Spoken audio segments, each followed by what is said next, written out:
We just witnessed Victor Wembanyama and Scoot Henderson go head-to-head, Kyle. I'm Kevin O'Connor. This is J. Kyle Mann. Victor Wembanyama with 37 points on 7-11 from three. Scoot Henderson with 28 points, 9 assists, 5 rebounds, led the Ignite to the victory. But man, Kyle, Victor Wembanyama is definitely the guy tonight that I want to talk about first, because I came away tonight after watching him drop 37, 5 blocks, dominate on defense. I think it's official. Victor Wembanyama is the best projected number 1 pick since LeBron James. Whoa. I mean, it's going back a long way. You start to kind of round and look at what the high kind of spike points are of like can't miss guys at that level. Like, and it's hard to think back about those players and think about like the expectations when we tab somebody as being generationally special.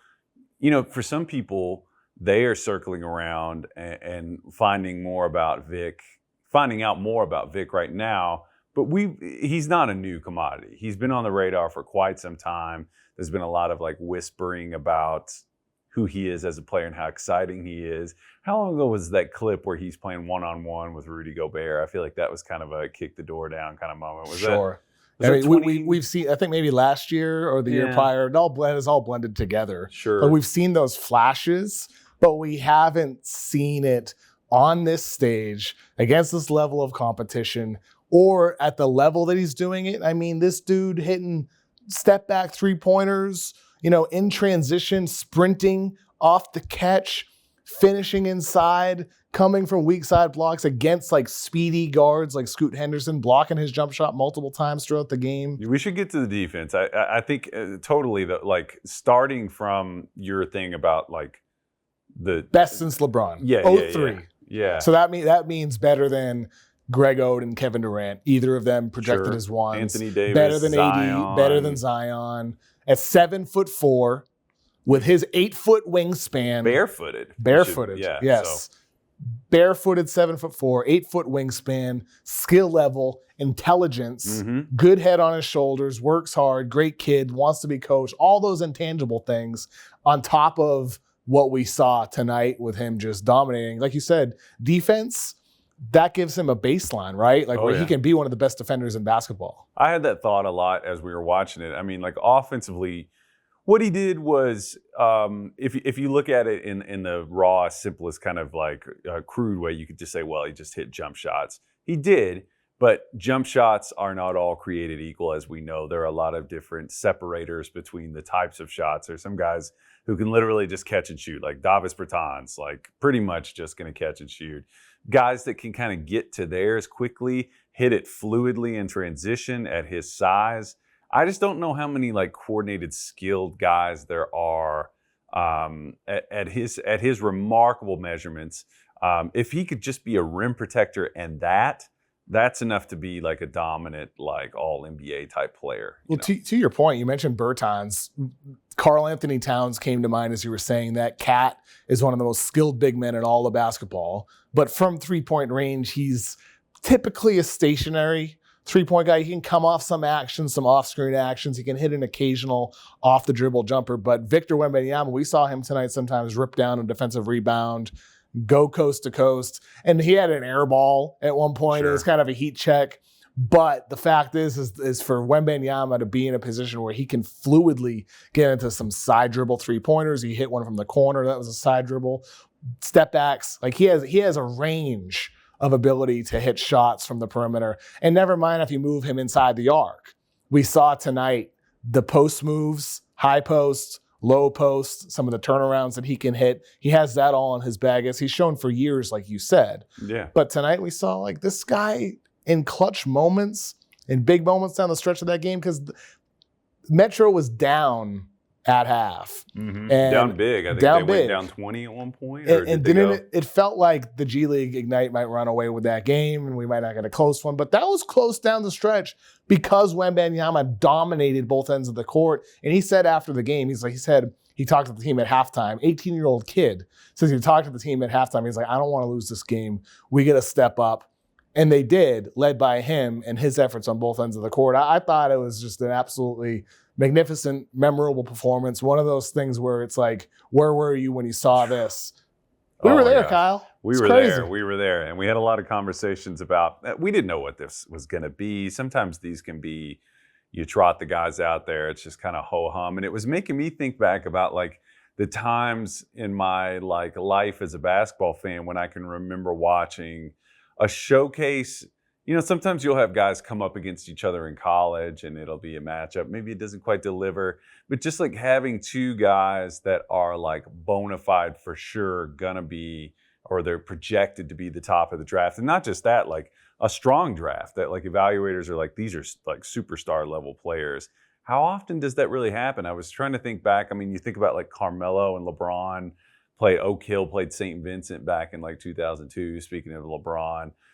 But just those head-to-head matchups, we saw like Chet and Paolo, but it didn't really deliver. Like today, and to be fair, this wasn't like a competitive like college environment where it was like winning, you know, winning was like the most important thing. It is important, you like to see it, but man, there was just something in the air immediately. You know, we heard earlier in the week, we had, and Dylan Berkey, our producer, who I was sitting next to during the game, was telling me just that like the Victor quote that went viral about like, if I hadn't been born, you'd be the number one pick, which I'd heard that it was a little more jovial, like lighthearted than maybe people let on. But, it definitely was. But Scoot came out like,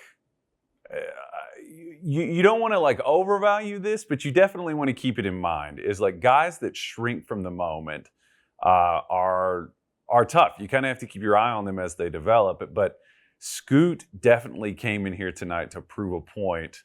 I think it affected how he played a little bit. We could talk about that, but they just together rose to the occasion, man. I mean, it really one of the more incredible like draft-driven events that I've ever been to, especially for an exhibition. Just blew my mind. Well, the crowd was filled with GMs, scouts, evaluators, and media everywhere from across the entire country, across the world.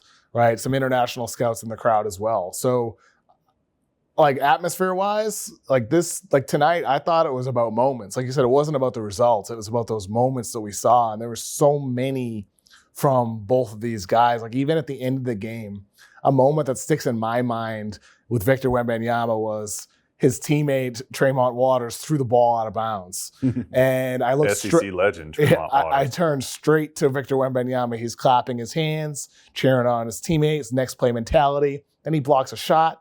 Then he hits a big three. Continues talking, communicating on defense, showing leadership. I'm like, yo, this dude's 18. And like those are the little things in addition to the big highlight plays that are going to stick in my mind when I remember this game. What is like the one moment that's going to stick with you, Kyle, from Victor Wembanyama? If you have to pick one, is there a sequence, a play, a block? I went into this event, and this is something like Dylan and I were talking about, that like I really wanted to be eye level for this, because normally with basketball, if you want to see, it's kind of the thing, you want to have the right angle to kind of see what's going on in certain situations. But for some athletes, I choose to get, down at eye level. And Wembanyama is one of those guys that I really, really wanted to see. And I'm serious. I think the thing at the beginning of the game was just like I think he came from the weak side and just erased a drive. I think it was Scoot. I can't remember the exact. I need to go pull the highlight up. But it was just breathtaking. And that was something that I kept thinking about a lot is when somebody's that big, we enjoy them just like in terms of like the entertainment of like you get excited about what this person might do. But on some level, it's kind of like he's used to being as big as he is, I'm sure. But like the reaction from the crowd when he came out, it was just incredible. Like a lot of just grown adults filming him with their phone. But I think that like that was the most memorable moment, was when he blocked that shot. And I think he hit a three not long after that. But just the functionality of his size, I think really made an impression on me in that moment. Who does Victor Wembanyama remind you of? And the reason why I asked this is because after the game, I asked him, I was like, hey, there's a lot of bigs nowadays, including you, who are doing perimeter stuff. who were the players when you were first falling in love with basketball that you liked watching, that you searched for on YouTube? And he didn't give any names. He's like, oh, I know, I've always played like this. I can take things from people's games, but I don't yada, yada, yada model. I came out fully formed with no influences. No influences at all. Anyway, Kyle, when you watch Wembanyama, which players from the past do you see in his game? Who would you compare him to? Is there anybody you would fuse together to make Victor Wembanyama? The thing that's really interesting about him is that like the physique is so unique and special, and the coordination is so unique and special. We've had some guys recently, like we kind of thought Porzingis might be this, but he's more talented on both ends than Porzingis. Hopefully far more durable. That's another conversation. You kind of reach back, man. I mean, like I was telling somebody tonight that like I spent some time for a project I did where I was like watching a lot of like young Kareem. And Kareem was like a legit 7'2" with really long arms, but could really move, was fluid and coordinated. Man, I mean, sometimes I get that vibe when I watch Wembanyama. I can't say his name tonight, but Wemby. And the other one that people bring up is Victor. Yes, Vic. We'll call him Vic. The other one is Ralph Sampson. People bring broadcast mentioned that tonight. Yeah. Sampson is a guy, and you're talking about like, you know, the way that we play today, obviously affecting those things. Those two players, I think, definitely could have played based on their skill sets and their coordinations and things like that. Those are two guys that come to mind. Do you have any that kind of pop off for you? I mean, for me, like I think somebody he's probably searching for on YouTube when he was younger has to be Kevin Durant. I know that's who. It's got to be Kevin Durant, and even if he's never nearly as skilled as KD as a scorer, which, by the way, that's not an insult. KD is one of the greatest, if not the greatest scorer of all time. High bar. But it's clear just the way he moves in the dribble package that this is somebody who's watched KD with his long limbs and his ability to still create his own shot. Like I just see that comparison like a bigger form. And it's just going to be a matter of Wembanyama at lower levels has shot, sub 20%. That's what I wanted from to bring three. up. Yeah. Like we saw him crush tonight from 3-point range. What level is he really as a shooter is going to determine whether this guy is 7'4", worthy of even being mentioned as like a KD influenced player, or whether this is just, a hot night for him and he's going to be a 30% 3-point shooter throughout his career. Even, you mentioned Porzingis and passing there. KP's like a 34% guy. Yeah. It's not like KP has ever become 39, 40% from three. Cat is that guy. Karl Anthony Towns is that guy. If Wembanyama can reach Cat level in terms of percentages as a 3-point shooter, like it's over. It's done. If this guy can be Dirk, Cat, whatever, as a 3-point shooting big with that dribble package, like, there's nothing you can do. Nothing you can do to stop him. Nothing. Because by the way, we haven't even mentioned that he can pass a little bit too. A good bit. I think that it's the point about his percentages is a good one. I think that you kind of like, he's great from the line. These are the positives if you wanted to believe it. He's great from the line. He looks the part. For a guy with hands his size, I mean, they have to be 11-inch hands or bigger. They're just gigantic. Like every time he would follow through, I've never been so fixated on somebody's follow through. His hands look like that. What's the cover of that Tool album where they have those long? Is it Schism? You know what I'm talking about? That might be. That's a pull. No, but like he looks the part as a shooter, so I would lean towards believing in it. Karl was a little more like consistent in terms of his percentages from level to level as he was coming up. But I mean, geez, dude, if you're gonna get like a departure from who Karl is as a player, is that like if Vic is going to be able to be like a freelancing rim protector at all levels like that. He's quick to the ball. He really surprised Scoot on one play on a pull-up jumper. Scoot adjusted to his credit, but there was a moment early in that game where you could tell Scoot was just like, like this dude is like longer than anyone I've ever. And I'm pretty sure he got one later in the game too. Like he gets his hands on a lot of jump shots. He's disruptive at the rim. I even think there were some foul calls that weren't great on him throughout the night. But that's just not a combination that you typically get from a player. That kind of rim protection and that kind of shooting. At a baseline, he's got, Gobert-esque level defense potential. He doesn't roll to the rim that often. He's pick and pop in a bunch, but if necessary, with a dominant, perimeter guard that he's paired with, you're going to see him rolling to the rim, getting lob opportunities. He's going to be shooting 70+% in the paint, off roll opportunities, cutting opportunities. He's going to be productive from the post. If the 3-point shot comes along with his handle, like there's no stopping Victor Wembanyama. Let's talk about Scoot Henderson, Kyle. Scoot Henderson on the other side of this game tonight led the G League Ignite to the victory, 28 points, 9 assists, 5 rebounds. Scoot Henderson came away from this game. I'm feeling even better about him personally. I interviewed him earlier in the week, and he told me that his jumper has improved. He worked on it. Granted, it's just one game. I thought he looked good as a shooter. Oh, yeah. What do you think? What's your takeaways from Scoot Henderson tonight? I mean, for both of these guys, I think the shot making was a little bit out of body at different times. I mean, like we saw like what a high watermark can look like for these guys. I think the most important thing, and this is what I come back to a lot, is that like if you think about the benchmark for what these really hyper athletic point guards, because Scoot is probably 6'2". I've always said that like I legitimately think he has the athleticism of like an NFL corner. Like I mean, he has that type He played of like, safety and corner growing up. Yeah, he's got that sort of like tight core strength. His pace for his age and for the tools that are available to him. I think I talk a lot about like when you have crazy physical tools when you're younger, a lot of times that can affect when you're playing at the youth level. You're going to be able to go to that whenever you want. I think the maturity to like hold back and show restraint is really impressive. So if you see somebody like Scoot, I just thought tonight he played with a lot of pace. I mean, I like that just purely we could talk about like his personality, which I think we will, but he just looked under control a lot. He was really looking to score more, I think, motivated by things that are obvious, I think, but got to the rim. I thought he handled the ball really well in The traffic. at-rim finishing was gorgeous. Like he gets blocked by Wembanyama a couple of times, but the at-rim finishing, like this dude's putting so much English on the ball off the backboard to, go up and under, finish around Wembanyama's long 8-foot wingspan.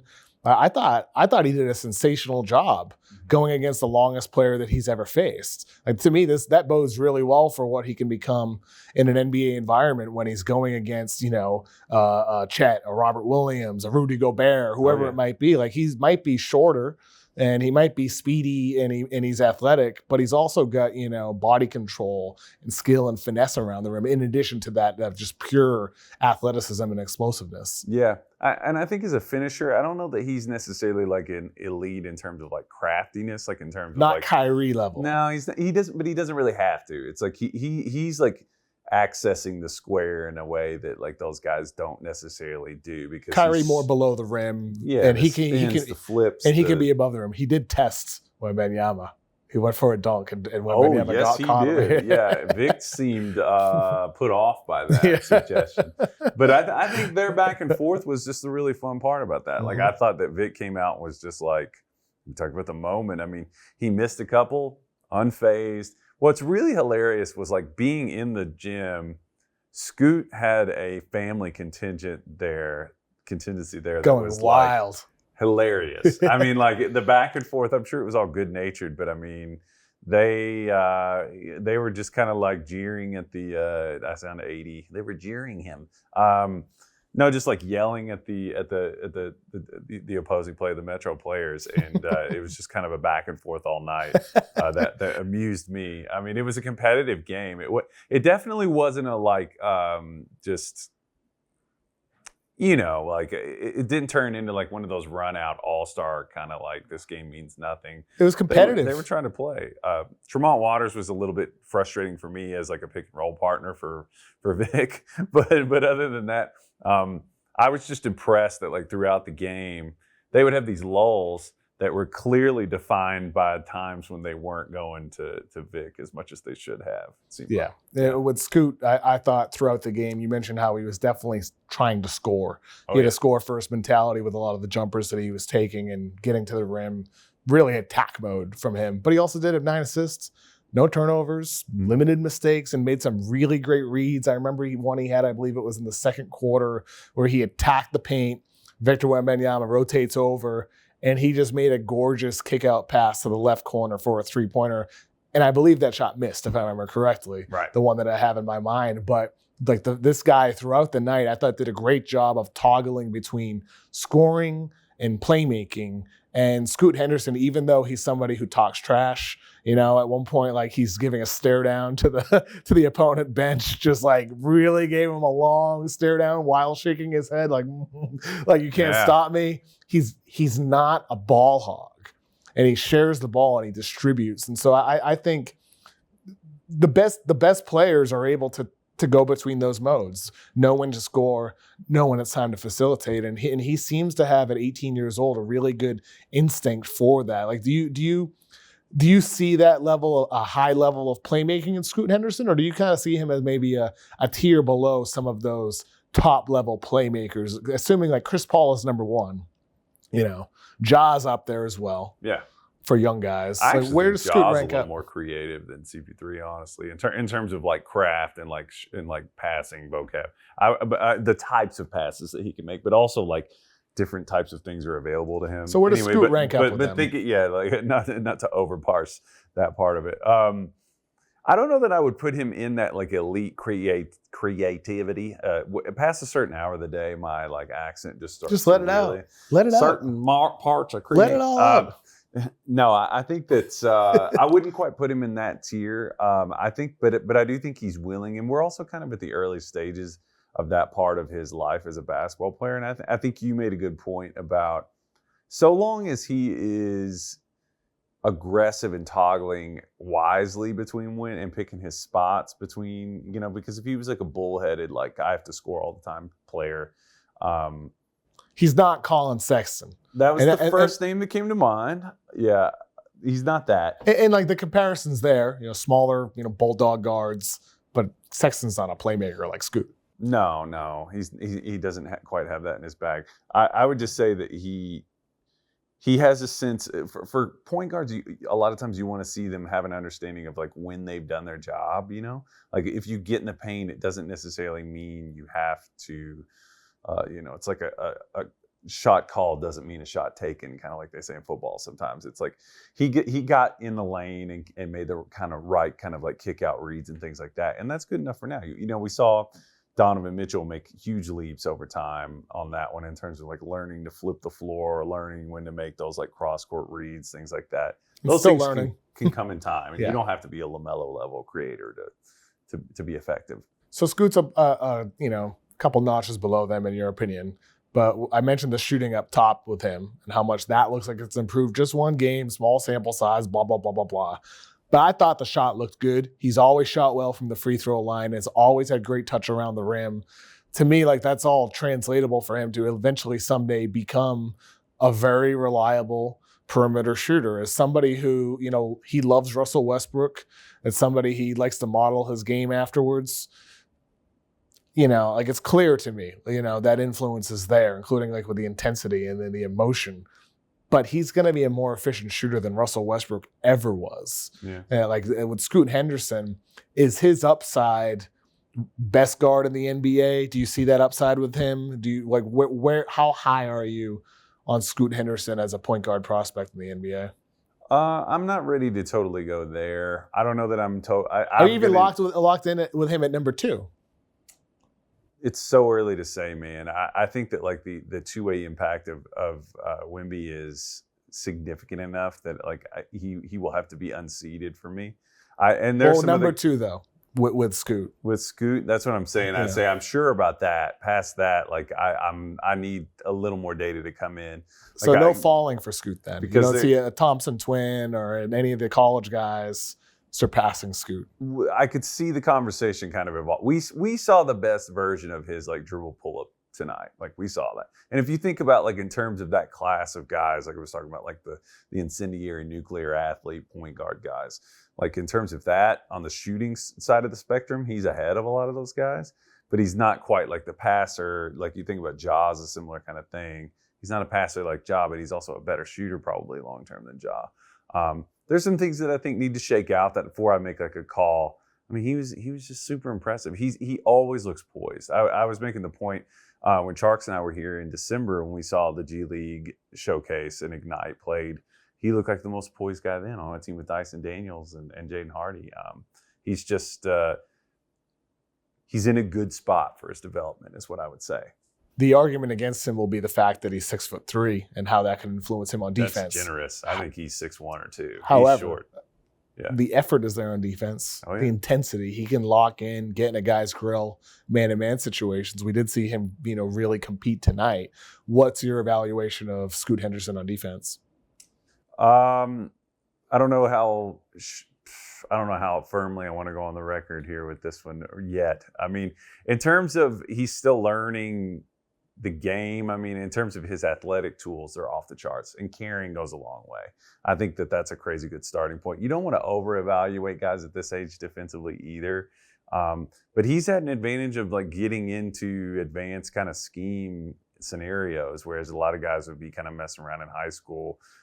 If you watch Scoot in high school, it was a lot of just kind of wild freelancing and things like that. So he's, I think that the upside is super high. I mean, like he could become, with his tenacity and with his physical tools, he has the potential to become an incredible on-ball defender. What do you think? I agree. I think Scoot Henderson, right now, I'd have him locked in at 2. Maybe that changes throughout the year. We'll see how some of these college guys develop. But are you a Nick Smith guy? Not like Nick Smith. We'll see. We'll see how his year goes. It's a great start for Scoot. Is this, with Wembanyama and Scoot Henderson, is this the best 1-2 that we've seen since Katie Oden, since Zion Ja? Where does this 1-2 rank up, less than a year from the draft right now? It's still early in the process, but not that early. We're here. It's October. Oh, man. Let's think back about our 1-2s. I mean, Zion Ja is a pretty that's a great one. That's a really great one. See, who's 2 in that LeBron draft? Was that Darko? Yeah, Darko. Well, let's go 1-3. Let's go 1-3 in that one. Yeah, I mean, you think back about, like, I will defend Greg Oden as a prospect. I loved Oden for the rest of my life. His body broke down. He was not a bust. Yeah. I think that was a pretty good one. I mean, it could be a lot of things. I think it's going to be Oden Durant since then. Probably is. I just hope Vic stays healthy. That's another thing too, because he gets banged around a lot.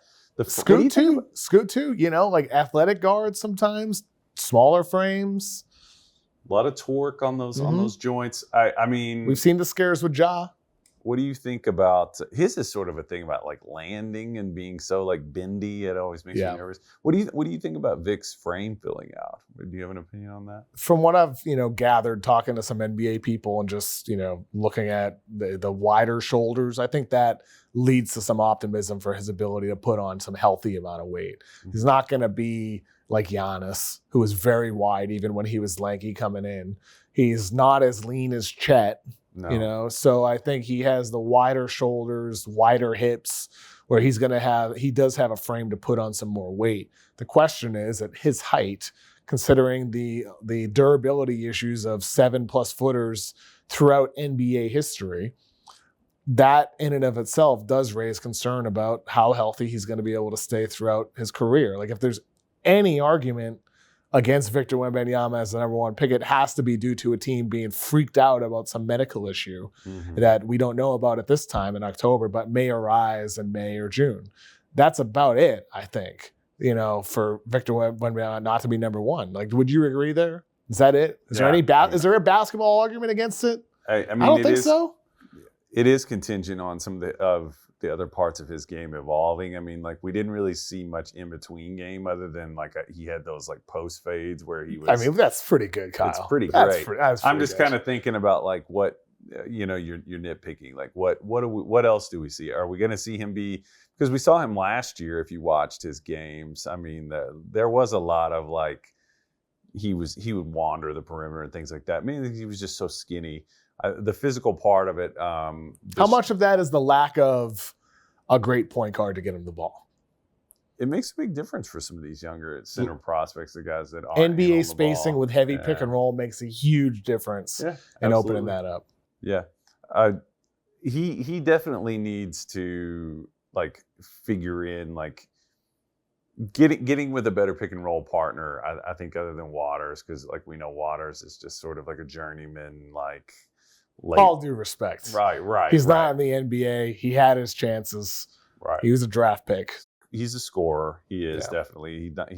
He's not necessarily going to elevate Wemby in the ways that are going to help him out. Not like Scoot could. But you're right. Imagine seeing Scoot and Wemby on the court together. They'd be a heck of a tandem. I mean, is there a team that interests you the most that you could see like Mann? For Wembanyama? Yeah. He helps everybody. I mean, it's like he's a floor-raising player, I think, defensively. I mean, the clean slate would be Utah.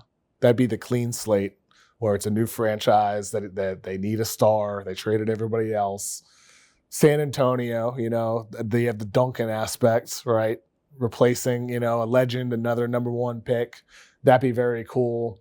How about just throw him onto Oklahoma City with Chet? It's always the fun thing to do. I think we just want to see it. Yeah, I just love to see it. We got excited enough about seeing Chet and Poku do the arm to arm thing. I would, yeah, it'd be fun if we could. How about Houston? Houston with Jalen Green, Ty Washington, the backcourt that they could be growing there. You get Jabari Smith Jr., a long 6'10", versatile defender. Imagine that front court with those guys together. That'd be nuts. Yeah, Tari. I think Tari actually did a lot, I think, to kind of shift the potential, like kind of defensive character of that team. I think that you're still a little skinny in the backcourt.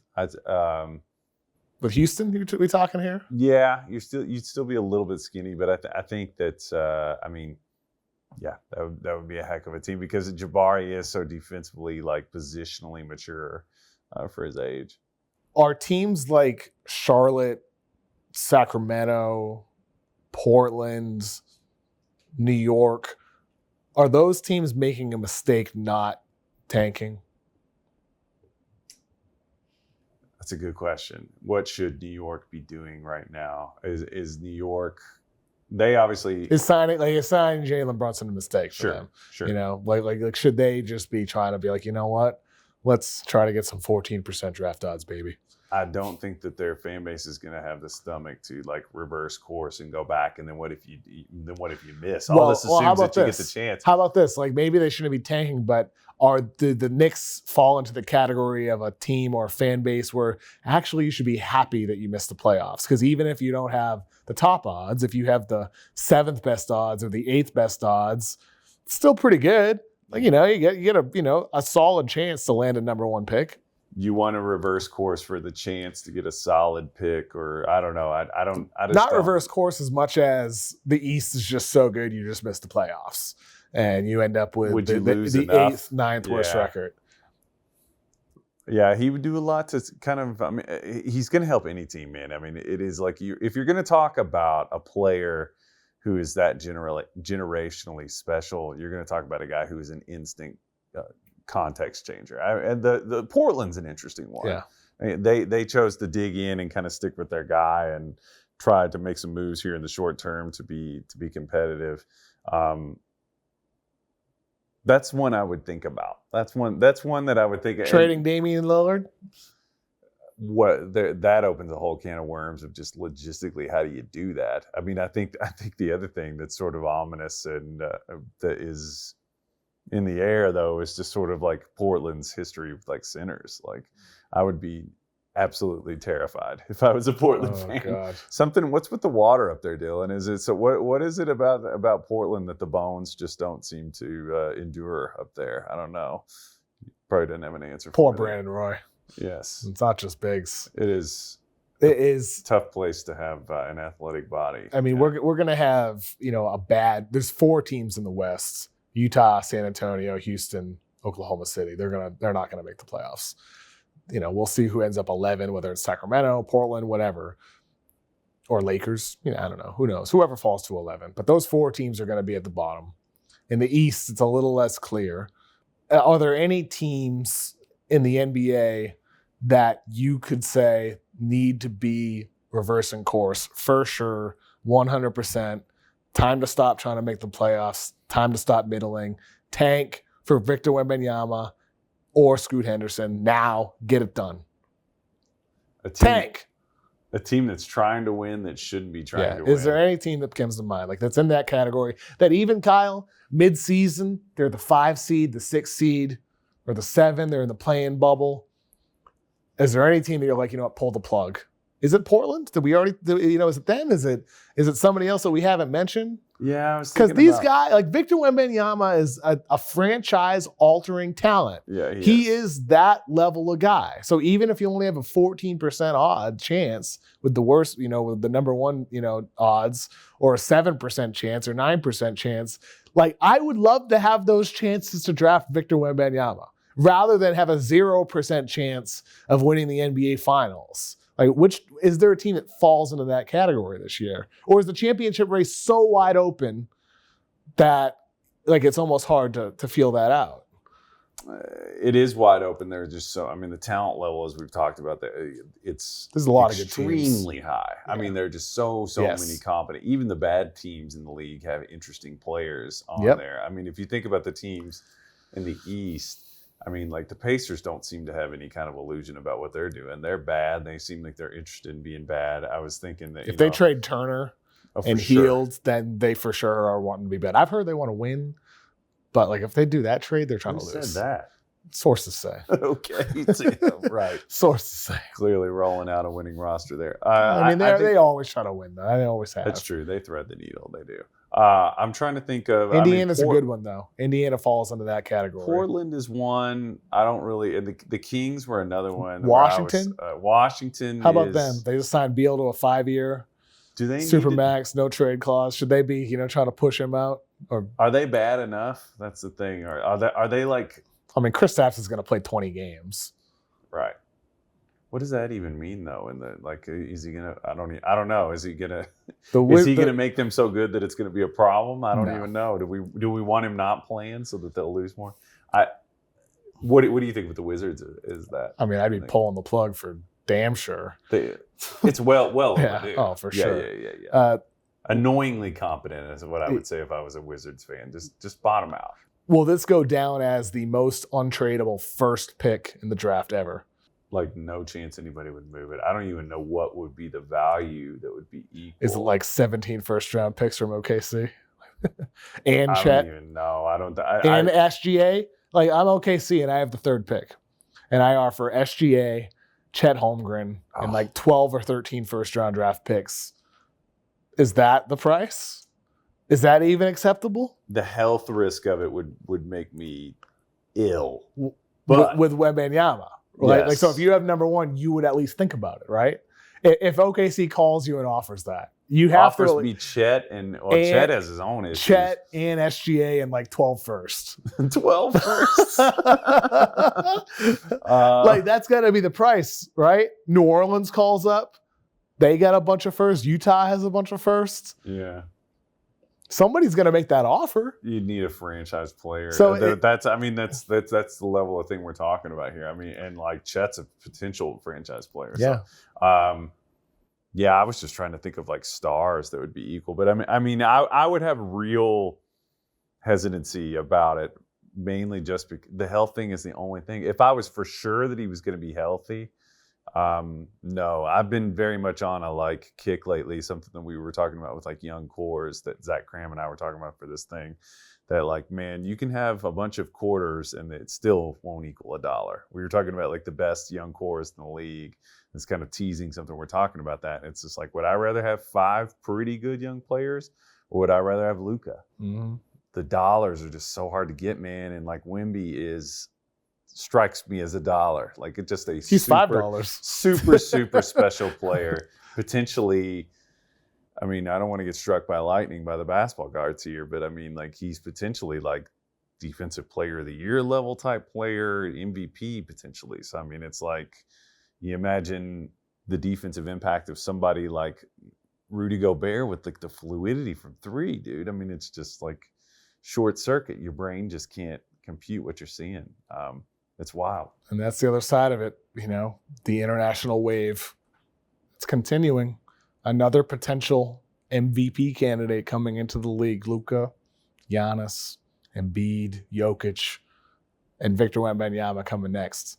Insane, dude. It is. Do you ever think that we kind of overstate how weird it is, though, that like the international players are coming in, because it's like kind of a numbers game where it's like there are only so many million people playing the game here. The game's bound to get better because just so many millions and millions of people are playing throughout the world. Yeah, like you said, I think it's encouraging that it's just going to keep snowballing. I mean, Vic he's incredible. He really is. Kyle, this is a special night. It was. I can't believe we saw it in person. And I debated about coming because I was coming home from vacation. I was like telling my wife, I was like, I think I got to go to this. Man, and I was elbowing Dylan throughout the game. I was like, I can't believe this is happening. Like, could you, like, yeah, you were on the broadcast, well, I heard. I had people text me. I guess I was behind some cameras. And so they showed me a couple times. I'm not sure if, like, my reactions could be seen on camera ever. Were you making O-face behind the camera? A lot of O-faces. and, like, my arms behind my head, arms in the air going crazy. I was a fan in the media section. I don't care. Cheering in the media section should be allowed for a game like this. Oh. And I damn well let it out. I was screaming at the refs when they called the 6th foul on Wembanyama.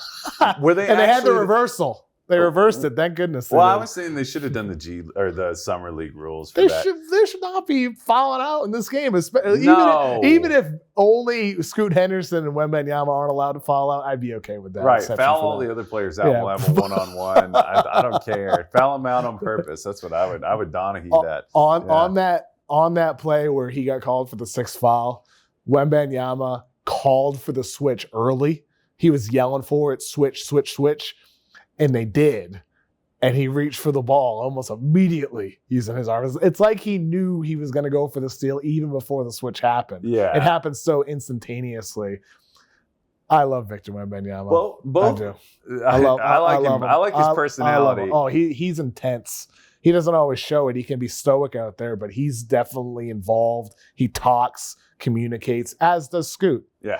Both of those guys seem like highly intelligent, intense players. Yeah, Vic can run a little hot sometimes if like things aren't going his way. I think that's something I've noticed with him in like international play is that like I think he's gotten better at it. Yeah, he could kind of take himself out of the game if he got frustrated or something. But I from the small sample size that we've seen, he hit that like no dribble fade, and I think it was in the 4th quarter. He hit that just like feet in front of us. I mean, like we had a really good look at it, and you just couldn't. I don't know, man. I can't think of another physical. I was trying to think of the people that I've laid eyes on in person that have just arrested me, like with Zion. Just the awe-inspiring likeness of their frames. Zion is one. Right? But Zion is more. We were talking about this. Like once Zion gets moving, you're like, holy shit. But like Vic just standing there. I'm trying to think, like I saw Rudy Gobert in Vegas a few years ago, and I'd never seen him in person. Boban Marjanovic. And I was just like, couldn't believe it. Yeah, I was going to say. And Boban, then I've never seen Yao in person, but I'd imagine he's similarly imposing. Yeah. He makes Shaq look small. Vic is an inch shorter than Yao. So that's... I hope he stops growing.